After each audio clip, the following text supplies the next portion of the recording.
Hello friends, வணக்கம். Welcome to Jaya simple life style. இன்னைக்கு புதன்கிழமை காலையில் எடுத்த விளாக் தான் நான் உங்ககிட்ட ஷேர் பண்ணிக்கிறேன். இன்னைக்கு டே ஒரு 4:20 போல தான் நான் எழுந்திரிச்சு ரெஃப்ரெஷ் ஆகிட்டு நம்ம இப்போ கிச்சனுக்குள்ளே வந்தாச்சு. நைட்டு பார்த்தீங்கன்னா இன்னைக்கு கிச்சனில் எதுவுமே நான் சாப்பாடு எதுவும் நேற்று மீறலை.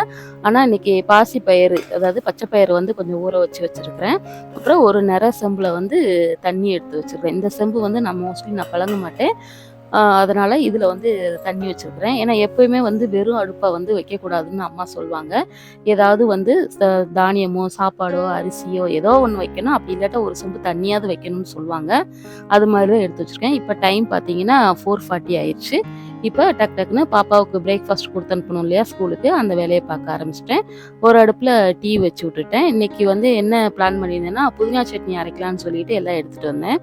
அப்புறம் பாப்பா எனக்கு புதினா சட்னி வேணாம், நேற்று நைட்டு தக்காளி சட்னி செஞ்சுருந்தேன், அதில் கொஞ்சம் மிச்சம் இருந்துச்சு, எனக்கு அதுவே சூடு பண்ணி கொடுத்து அனுப்புங்கன்னு சொல்லிட்டா.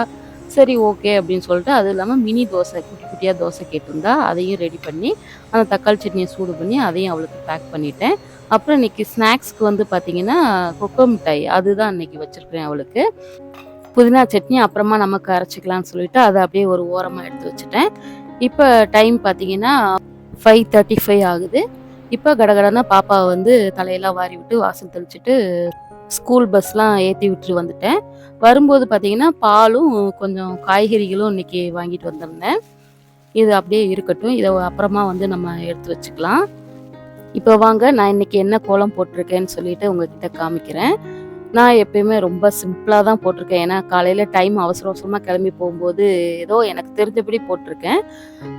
அப்புறம் பார்த்தீங்கன்னா நான் எப்பயுமே டெய்லி பூ வைக்கிறது வழக்கம். அதாவது வாசலில் பூ வைக்கிறது. இன்னைக்கு ஒரு குட்டியாக துளசி செடி வச்சுருக்கேன். அந்த செடிக்கும் டெய்லி பூ வைப்பேன். ஆனால் டெய்லி விளக்குலாம் வைக்க மாட்டேங்க. இந்த பூ பார்த்தீங்கன்னா எங்கள் வீட்டு மாடி தோட்டத்தில் பூத்த பூ. ஊரில் அதாவது நாகர்கோயிலேருந்து இந்த சீட்ஸ் எல்லாம் கொண்டு வந்துட்டு அத்தை போட்டு வச்சுருந்தாங்க. நல்லா நிறைய பூக்கும், நல்லா அழகாக இருக்கும் பார்க்க ஒரு செவந்தி பூ மாதிரி இருக்கும். ஆனால் இது பேர் எனக்கு கரெக்டாக தெரியல.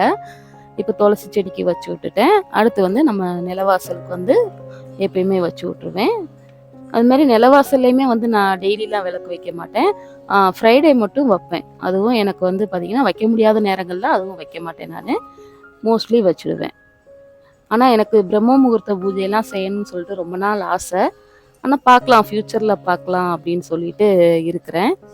ஏன்னா காலையில் பாப்பாவுக்கு 6 மணிக்கு ஸ்கூல் பஸ்ன்றனால அவளை கிளப்பி கொண்டு போய் விட்றதுக்கே நமக்கு பரபரன்னு ஆயிடுது. பூஜையெல்லாம் ரிலாக்ஸாக பண்ணணும் உட்காந்து, அதுதான் எனக்கு பிடிக்கும். அவசர அவசரமாக செய்கிறதெல்லாம் எனக்கு பிடிக்காது. அப்புறம் அதெல்லாம் செஞ்சுட்டு டீ எல்லாம் சாப்பிட்டு முடிச்சுட்டு ஒரு 7:15 போல் நான் லன்ச் பண்ணுறதுக்காக கிச்சனில் வந்துட்டேன். இன்றைக்கி என்ன லஞ்சுன்னு பார்த்தீங்கன்னா ரொம்ப ரொம்ப ஹெல்த்தியாக அதுவும் ஈஸியாக பண்ணக்கூடிய லஞ்ச் தான் நான் இன்றைக்கி பண்ண போகிறேன். நேற்று நைட்டு பச்சைப்பயிறு ஊற வச்சுருந்தேன். அந்த பச்சைப்பயிரை வச்சு தான் இன்றைக்கி குழம்பு வைக்க போகிறேன். அதுக்கடுத்து காலையில் புதினா சட்னிக்காக எடுத்து வச்சுருந்தேன் இல்லையா, அது ஒரு ஓரமாக இருக்குது. அப்புறம் கொஞ்சம் வெங்காயம் தண்ணியில் போட்டு வச்சுருக்கிறேன். சாதத்துக்கு அரிசி ஊற வச்சுருக்கிறேன். அடுத்து இன்னும் என்னென்ன பண்ணுறேன்றதை வீடியோ ஸ்கிப் பண்ணாமல் பாருங்கள். இப்போ அடுப்பில் தயிருக்காக ஒரு அடுப்பில் பால் காய வச்சுருக்கேன். இன்னொரு அடுப்பில் சாதம் வேக வச்சுருக்கிறேன், வெந்துட்டுருக்கு. அப்புறம் பச்சைப்பயிரை கழுவிட்டு குக்கரில் சேர்த்துருக்குறேன்.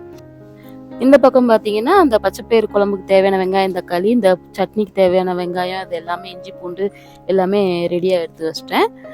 இந்த வீடியோ முழுவதுமாக ஸ்கிப் பண்ணாமல் பாருங்கள். இது ரொம்ப உங்களுக்கு யூஸ்ஃபுல்லாகவும் இருக்கும். இன்ட்ரெஸ்டிங்கான ஒரு விஷயமும் இதில் இருக்குது. இப்போ பார்த்தீங்கன்னா பால் சூடாயிருச்சு, அதை காய்ச்சியாச்சு, அதை ஒரு ஓரமாக இறக்கி வச்சிட்டேன். இந்த பச்சைப்பயிறு குழம்பு அடுத்து எப்படி செய்யலான்னு பார்க்கலாம். ஃபஸ்ட்டு பச்சைப்பயிரை நம்ம வறுத்து கூட நீங்கள் எடுத்துக்கலாம். நான் இன்றைக்கி வறுக்கலை, நைட்டே நான் ஊற வச்சுக்கிட்டேன். இதில் ஒரு 3 பல்லு பூண்டு, ஒரு 2 சின்ன சைஸ் தக்காளி, ஒரு பச்சை மிளகா, ஒரு 5-6 சின்ன வெங்காயம், அப்புறம் 1/2 ஸ்பூன் மஞ்சள் தூள் இதெல்லாம் போட்டு நல்லா மிக்ஸ் பண்ணி விட்டுட்டேன். இதை நம்ம குக்கரில் வேக வச்சிடலாம். ரொம்ப குழஞ்சிடக்கூடாது. ஒரு 2 விசில் மட்டும் போதும். ஏன்னா ஏற்கனவே நான் நைட்டு ஃபுல்லாக ஊற வச்சுருக்கிறேன். நீங்கள் வறுத்து இது பண்ணிங்கன்னா கூட ஒரு விசில் வச்சுக்கோங்க, அவ்வளோதான். அப்புறம் நெக்ஸ்ட்டு இன்னொரு கடாயில் புதினா சட்னிக்கு ரெடி பண்ணிக்கலாம். இதில் கடாயில் ஆயில் விட்டுருக்குறேன். ஆயில் காஞ்சதும் 1 ஸ்பூன் அளவு உளுந்தம்பருப்பு சேர்த்துருக்குறேன். அது நல்லா வதங்கட்டும். கூடவே ஒரு சின்ன துண்டு இஞ்சி, 2 பச்சை மிளகா, 5-6 பல் பூண்டு, ஒரு சின்ன துண்டு புளி இதெல்லாம் சேர்த்து நல்லா வதக்கிக்கலாம். கூடவே 2 பெரிய வெங்காயத்தை வெட்டி சேர்த்துருக்குறேன். இதுவும் நல்லா வதங்கட்டும்.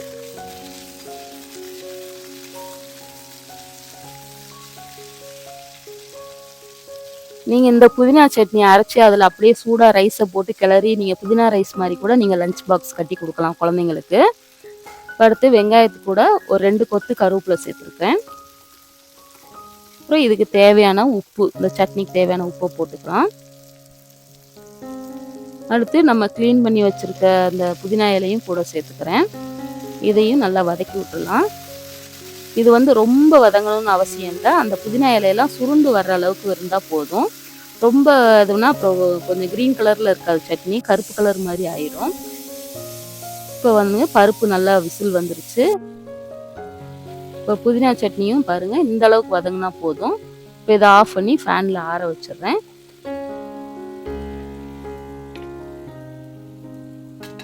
அடுத்து இந்த குழம்பு நம்ம செய்ய போகிறோம். இதுக்கு அந்த பேனில் வந்து ஆயில் விட்டுருக்குறேன். ஃபஸ்ட்டு கடுகு சேர்த்துக்கலாம். 1 ஸ்பூன் கடுகு, அது பொரியட்டும். அடுத்து 1 ஸ்பூன் ஜீரகம், 1 கொத்து கருவேப்பிலை, 2 வத்தல் சேர்த்துருக்குறேன். அப்புறம் 2-3 பல்லு பூண்டை வந்து நறுக்கி சேர்த்துருக்குறேன். இதெல்லாம் வந்து நல்லா வதக்கிக்கலாம். அடுத்து ஒரு 10 சின்ன வெங்காயம் எடுத்து அதை வெட்டி வச்சிருக்கிறேன். அதையும் கூட சேர்த்துக்கலாம்.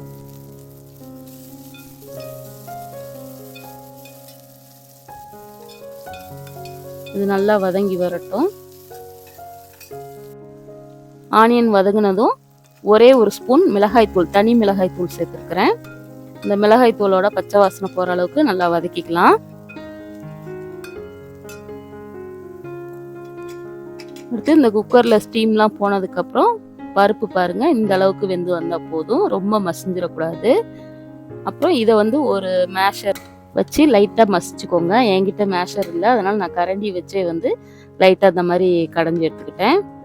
இந்த அளவுக்கு கடைஞ்சா போதும், ரொம்பையும் நீங்கள் நைஸாக ஆக்கிடக்கூடாது. இப்போ இந்த மிளகாத்தூளோட பச்சை வாசனை எல்லாம் போயிடுச்சு. இப்போ இதில் வந்து இந்த பருப்பை வந்து அப்படியே சேர்த்து விட்டுறலாம். சேர்க்கும்போது மிதமான தீயில வைங்க அடுப்பை. அப்புறம் அந்த குக்கரில் கொஞ்சமாக தண்ணி ஊற்றி அதையும் கூட சேர்த்து மிக்ஸ் பண்ணி விட்டுடலாம். இது ரொம்ப தண்ணியெல்லாம் வைக்க தேவையில்லைங்க. கொஞ்சம் நமக்கு எந்த அளவுக்கு வேணுமோ அந்த அளவுக்கு மட்டும் தண்ணியாக வச்சா போதும். இப்போ இது நல்லா கொதிச்சு வரட்டும். அடுத்து நெக்ஸ்ட் என்னன்னு பார்த்தீங்கன்னா, நம்ம மாடி தோட்டத்தில் விளைஞ்ச அந்த தண்டுக்கீரை, சிவப்பு தண்டுக்கீரை, இதை பறித்து வச்சுருக்கேன். பாருங்கள் எவ்வளோ ஃப்ரெஷ்ஷாக சூப்பராக இருக்குன்னு சொல்லிட்டு. அப்போ வந்து என் ஹஸ்பண்ட் வந்து நல்லா கீரை வெட்டுவாங்க, நல்லா பொடியே வெட்டுவாங்க. இப்போ பாருங்கள் என்ன சம்பவம் நடக்குதுன்னு அவருக்கே தெரியாமல் நான் பின்னாடி இருந்து வீடியோ ஷூட் பண்ணியிருக்கேன். சூப்பராக பாட்டு பாடுவாங்க.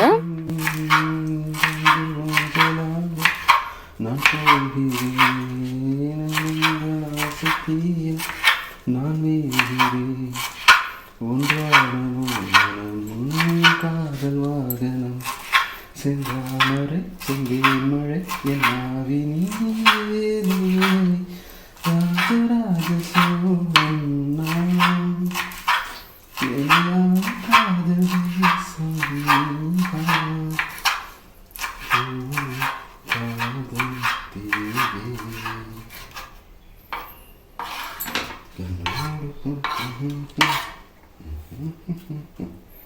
போதுமா?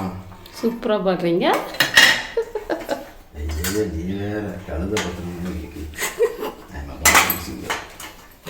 அப்படிலாம் இல்லை, சூப்பராக இருக்குது. என்னங்க பாட்டு கேட்டிங்களா? என் ஹஸ்பண்ட் சொல்கிற மாதிரி கழுத மாதிரி இருக்குதா, கழுத வாய்ஸ் மாதிரி இல்லை சூப்பராக இருக்கா? நீங்கள் கமெண்ட்டில் சொல்லுங்கள்.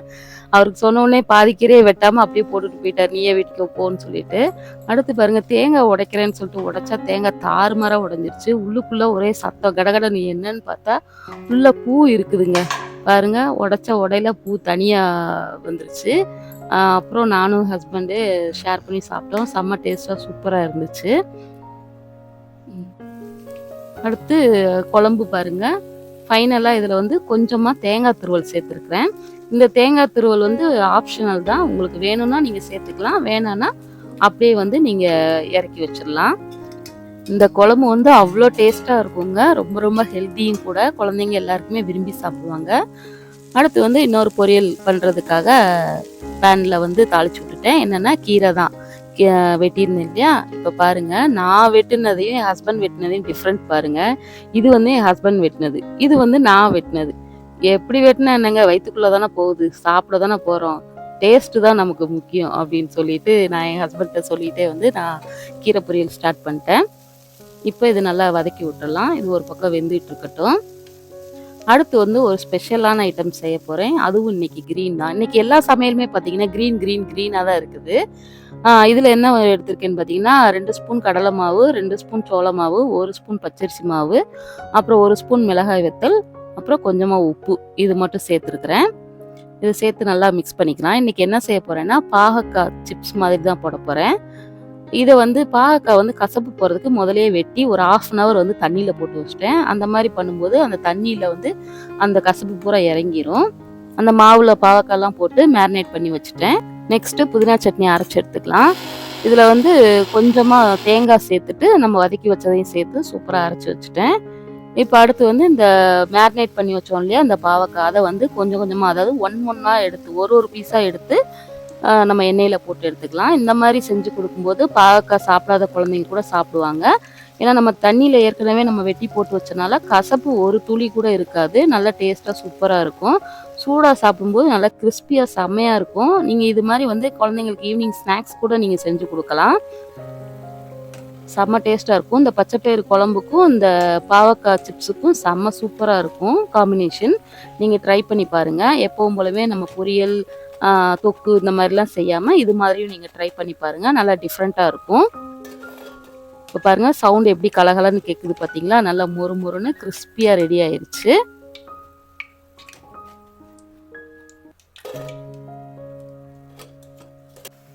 இப்போ இன்னொரு பேட்சும் போட்டு விட்டுட்டேன், அது வேகட்டும். இப்போ பாருங்கள், பச்சைப்பயிறு குழம்பு எவ்வளோ சூப்பராக ரெடி ஆகிருக்கு. இந்த பச்சைப்பயிறு குழம்பு வந்து சாதம் மட்டும் இல்லைங்க, இட்லி, தோசை, சப்பாத்தி இந்த மாதிரி நீங்கள் எதுக்குனாலும் வந்து நீங்கள் சைடிஷாக வச்சு சாப்பிட்லாம். அடுத்து தண்டுக்கீரை பொரியலும் சூப்பராக ரெடி ஆயிடுச்சு. இது மார்னிங் பிரேக்ஃபாஸ்ட்டுக்கு வந்து தோசை தான் இன்றைக்கி ஊற்றிருக்கிறேன். அது மாதிரி நான் எந்த ஒரு சட்னியுமே வதக்கி அரைச்சிட்டா நான் தாளிக்கிற பழக்கம் கிடையாது. யாராவது கெஸ்ட்டு வந்தால் மட்டும் தான் தாளித்து வைப்பேன். இந்த மாதிரி மிக்ஸி ஜாரில் இருந்து டைரெக்டாக எடுத்து வச்சு நாங்கள் சாப்பிட்டுக்குவோம். ஏன்னா ஏற்கனவே ஆயில் விட்டு வதக்கிருக்கிறோம், திரும்பியும் எதுக்கு ஆயில் சேர்க்கணும் அப்படின்னு யோசிச்சு தான் நாங்கள் அப்படியே டைரெக்டாக சாப்பிட்டுக்குவோம். அடுத்து கடகடன்னு ஹஸ்பண்ட்க்கு லஞ்சும் பேக் பண்ணிவிட்டேன். இன்றைக்கி என்னென்னா சாதம், பச்சைப்பயிறு குழம்பு, தண்டுக்கீரை பொரியல், பாகக்காய் சிப்ஸு, அப்புறம் கொஞ்சம் கூடுதலாக தயிர் சாதம். இந்த தயிர் சாதத்துக்கும் பாகக்காய் சிப்ஸுக்கும் செம்மையாக இருக்குங்க, அல்டிமேட்டாக இருக்கும் காம்பினேஷனு. அவ்வளோதான். இந்த வீடியோ உங்களுக்கு இன்றைக்கி யூஸ்ஃபுல்லாக இருக்கும்னு நினைக்கிறேன். இந்த வீடியோ பிடிச்சிருந்தா லைக் பண்ணுங்கள், உங்கள் ஃப்ரெண்ட்ஸ் அண்ட் ஃபேமிலிக்கு ஷேர் பண்ணுங்கள், மறக்காமல் சப்ஸ்கிரைப் பண்ணுங்கள். நாளைக்கு ஒரு நல்ல வீடியோவில் பார்க்கலாம். தேங்க்யூ ஃபார் வாட்சிங். பாய்.